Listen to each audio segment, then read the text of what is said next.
Hey guys, so the blog post that we've been waiting for from Arrowhead has officially been released, talking about the 60-day timeline and the update to come with it. We're going to tell you everything that is inside this progress update of theirs and analyze where we think the future of Helldivers 2 is going now based on new information and what we think of this upcoming update. So first I'm going to read through the blog post. It says, it's been a couple weeks since we committed to our 60-day plan, and our team has been hard at work refining the gameplay experience, addressing your concerns by doing in-depth reviews, and adjustment of various systems, from weapon balancing and enemy behavior to the overall game mechanics. We are fully committed to ensuring Helldivers 2 meets the high standards we all expect. We see the Steam reviews and we hear you loud and clear. If you're unaware, the Steam reviews lately have been so bad that they've actually gone into the mostly negative realm when it comes to recent reviews. We're excited to share more details about our upcoming update, which will include significant changes aimed at refining and improving your experience in Helldivers 2. This includes, and then a couple bullet points, starting with, we are reworking armor penetration, anti-tank weapons, and enemy armor and health values. As a key part of the rework, we have done an initial balancing pass on over 30 weapons and stratagems. Next, it says we're overhauling a number of different enemies to make them feel more rewarding to kill when you use the proper tools to handle them, but ensure they still feel formidable. Enemy bots, including Hulks, will have lower armor, and the number of rockets fired by enemies like the Devastator and Gunship will be limited, making combat more balanced. The armor values of particularly tough bug enemies like the Charger, Impaler, and Bile Titan will also be reduced. Next bullet point says weapons such as the autocannon, heavy machine gun, and anti-material rifle will be more effective, providing greater loadout versatility. We're also working towards additional improvements for the flamethrower weapons. The last bullet point says we're taking this opportunity to consider new player fantasies and design goals for these weapons and stratagems based on the feedback we've received and the trends we're observing during gameplay.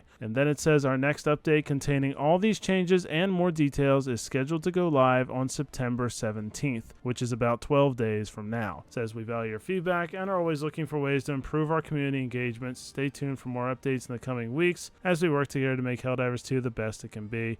We'll be back on the 17th of September with more details. Under the frequently asked questions, there's one frequently asked question that is particularly interesting, which talks about the beta testing. What about the beta testing you mentioned previously? It says we have conducted closed beta tests for the last 2 weekends. We're starting small to ensure everything runs smoothly before expanding. They have been a test bed for the program, and we intend to expand it in the future and invite a wide variety of testers to play test our upcoming updates. It will take some time to get the infrastructure in order, but the intent is that these tests will find issues and missteps before we release them to the player base at large, providing a better experience for all players. Alright, so now with having all that read, I'm going to bring Swanee in on this and to have a little bit of a discussion. So Swanee, what are your first thoughts after hearing me read all that and taking all that in? What comes to mind first?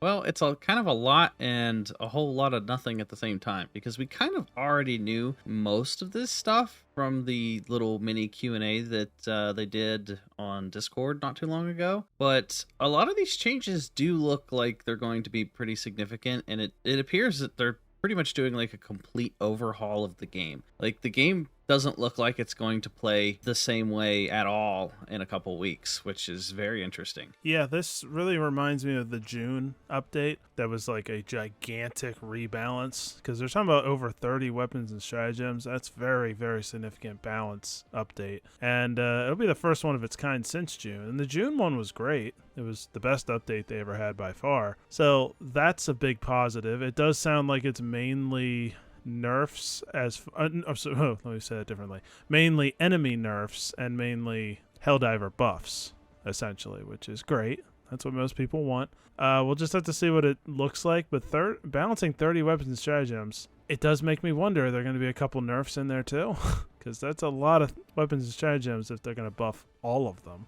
Mm-hmm. So that was something that came to mind too. Now, they did basically do that in June, so they may very well do that again. I'm a little disappointed though, because I was kind of hoping this would be more than just the update, more than just the patch notes. I thought they'd say something about the Warbond that I'm assuming we're not getting this month. Oh yeah, I mean, if we didn't get a trailer or any mention of the Warbond so far, and this update isn't coming out till what was it, the 17th? Yeah, so this update isn't coming out till the 17th. That doesn't leave much room for a Warbond unless they do it after this big update. So the 17th actually lands on a Tuesday, So they could have a Warbond out on the 19th. I mean, there's still that possibility. So we could still get a Warbond, but it is a bit concerning that they didn't mention that. So, I mean, who knows? Yeah, Warbonds aren't something they seem to talk much about until the trailer is literally there. So, I mean, it's still possible. They just didn't want to mention it, and we still have a trailer next week. That's still possible. I think it's unlikely, though.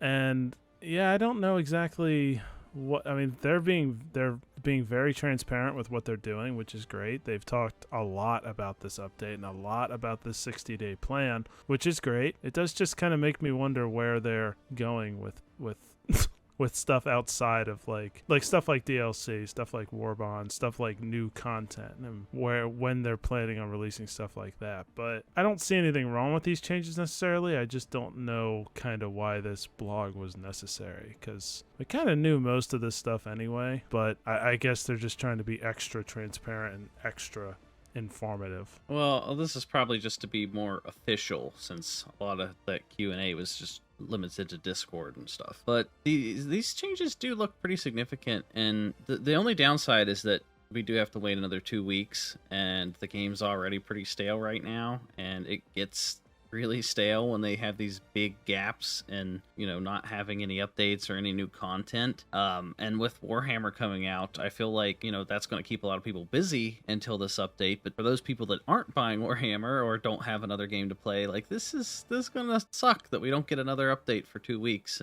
But it is interesting that they're doing, like, they're changing everything. And I've already seen some people, like, there's people that complain on both sides. They're like, oh, they're buffing everything, the game's going to be too easy, or now the game's too hard. You're never going to please everyone. But I feel like these are going to be good changes. Like, the game's still going to be hard. That's what I don't get, is like, just because they make some of the enemies weaker doesn't mean the game's not difficult. Like, if you play on Super Helldive, there's still so many bugs or robots getting thrown at you. It's still very difficult, even if they do nerf the rocket devastators or nerf the chargers. Chargers are still going to be a pain when there's like 3 of them attacking you at the same time. So I still think the game is going to be challenging. And that's another thing that people have to consider, is that we might get some nerfs. Like, if they're completely overhauling the game and changing the way that certain things work, we're probably going to get some weapon buffs, and then they're going to have to tweak other weapons. And I can already see the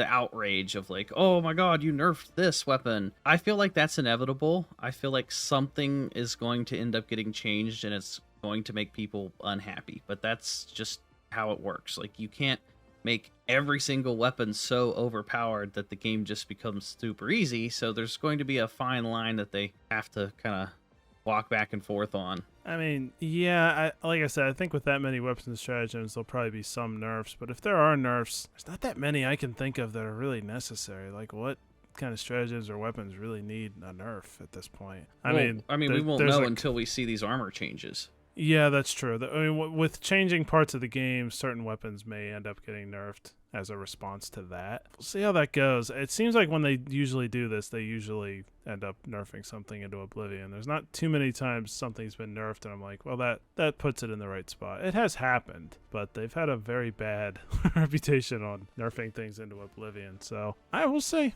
Like I said, the June update was mainly buffs, so this is looking very, very similar, and the game really needs it. The game's not in a good state right now, and you're right, it's not doing a whole lot for the current fan base that's playing it, and I do wonder about the future of this game and where it's going, but this is a good thing. I just kind of was hoping this might happen a little sooner, but at least we have a date, and at least we have something to look forward to, and for Helldivers fans to look forward to. I think this is going to be a massive update for the game's future, because this is going to let a lot of people know if it's worth sticking with this game, or if they're never going to stay true to their word and fix stuff. Because ever since they made that switch from, like, a patch every other week, and we got multiple updates a month, and they made that switch to we get slower updates, none of them have paid off. It's like they wanted more time to work on these to make the updates better, but it hasn't paid off for the player base yet, and it's been a couple months. So it's getting to the point where, like, okay, come on. Like, the game was a lot more fun when they were in that panic mode and they were releasing patches every other week. At least that kept it kind of fresh, because, like, if they had a balancing update to fix some bugs and glitches, or they buffed stuff on the fly and nerfed stuff on the fly, that at least let you go out and test different weapons. The way that they're doing it now, waiting a whole month before they have another update, the problem with that strategy is that if the update comes out, there's a whole new list of bugs and glitches that are just now that get introduced, and then we have to wait a whole nother month before we get those fixed. So, I don't know. I really hope that this update is for the better. But that is going to do it for everything in today's update video, guys. If you're new here, hit the subscribe button and hit the bell for notification that we don't miss out on any future Helldivers videos. If you made it this far into the video, then please consider giving it a thumbs up because it helps us out in the algorithm and it's greatly appreciated. And that is going to do it for us, and we will talk to you all next time.